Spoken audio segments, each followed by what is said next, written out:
warahmatullahi wabarakatuh ya. Jumpa lagi saudaraku Kamis Pahing ya, dimanapun Anda berada. Ini saya jarang upload ya di channel ini teman-teman ya. Mohon dimaklumi ya, bukan saya ini tidak mau ya.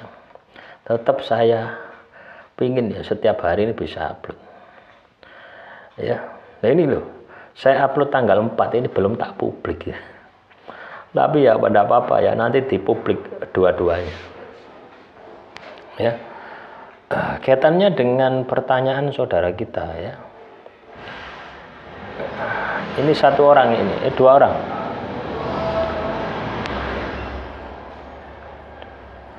Pertama, Raikar Delea. Sering saya alami kadang sampai wudhu 3 kali, kadang kayak males gitu ya. Kadang suka lupa bacaannya, hampir tiap mau sholat begitulah. Itu tanda adanya makhluk halus di dalam tubuh Anda ya. Jadi kalau Anda ya, teman-teman Kamis Pahing wudhu ya, nawaitu wudhu ali rafail hasil azhari fardholillahi ta'ala ya, itu lupa bacaannya, lupa, itu bisa tanda bahwasanya dalam tubuh Anda ada makhluk halus. Terus pada saat mari wudhu ya, selesai wudhu itu Anda kentut atau kebelet kencing atau kebelet buang air besar ya. Jadi Anda ini berulang-ulang gitu loh ya, berulang-ulang melakukan terapi itu gitu loh. Terapi wudhu itu berulang-ulang sampai Anda itu akhirnya malas gitu loh ya. Ketika hanya ya aktivitas pentingnya yaitu ibadah sholat, yaitu malas. Itu terjadi seperti itu ya. Nah ini yang harus Anda sikapi. Terus bagaimana solusinya ketika Anda mengalami semacam ini? Nah, nanti ya di akhir video ya kita bahas pertanyaan saudara kita yang satunya. Kamis Pahing butuh pencerahan karena selama 47 tahun kehidupan selalu gagal. Dalam asmara hingga 47 tahun ini gagal. Saya Kamis Pahing, dari kecil saya bisa melihat makhluk astral. Dan bila berada di daerah baru yang saya selalu tersandung hal-hal yang di luar nalar. Seperti terkena sihir bahkan santet. Di titik keputusasaan karena hal yang tidak saya pahami dalam kebesaran Allah Subhanahu wa taala, maka pertolongan selalu datang tanpa saya minta. Ada apa? Kebalik ya. Ada apa dengan diri saya? Mohon pencerahan. Ya, dirimu itu negatif. Ya. Teman-teman ya. Ingat ya, kalau Anda sejak kecil sudah bisa melihat gaib. Ya, contoh misalkan ya. Umur katakanlah balita, bayi 5 tahun ya ke bawah ya. Itu bisa melihat gaib, itu masih masuk akal, wajar. Tapi ketika Anda ya 5 tahun ke atas sampai dewasa itu pancet, berarti Anda ketempatan yang namanya kodam leluhur atau jin nasab, berarti ono makhluk halus di dalam tubuh Anda ya.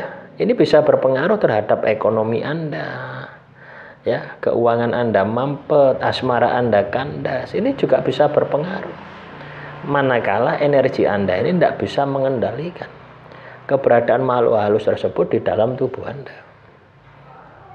Itu yang bahaya. Makanya teman-teman Kamis Pahing, ketika kita tahu ada yang tidak beres di dalam tubuh kita, itu jangan menyalahkan di luar diri kita ya, selalu ada di dalam diri Anda sendiri. Inilah yang harus Anda sikapi gitu ya. Inilah yang harus Anda perbaiki gitu. Ya. Berarti masalahmu itu ada di dalam dirimu. Ketika masalahmu itu terkendali, maka yang lainnya terkendali. Ya sama halnya dengan Anda ini, katakanlah dari kecil. Saya dari kecil sudah bisa melihat makhluk halus. Ya. Sampai dewasa. Sampai di sebuah tempat itu selalu kena sihir, kena telu, kena santet.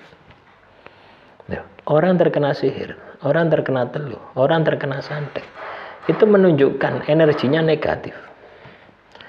Ibaratnya pagarnya tidak ada, akhirnya nyelonong saja. Tapi ketika Anda punya pagaran, yaitu berupa energi positif dari ibadahmu, dari tirakatmu, maka sihir telur santet itu tidak akan bisa kena pada diri Anda. Itu yang harus Anda pahami, itu yang Anda harus waspadai. Ya, kelihatan ini sederhana ya, pemahaman semacam ini sederhana, tapi ini penting untuk kesuksesan Anda. Ya, Anda gagal dalam asmara, itu bukan di luar diri Anda, tapi yang masalah adalah diri Anda. Contoh misalkan ya, Anda ketempatan dari kecil bisa melihat makhluk halus.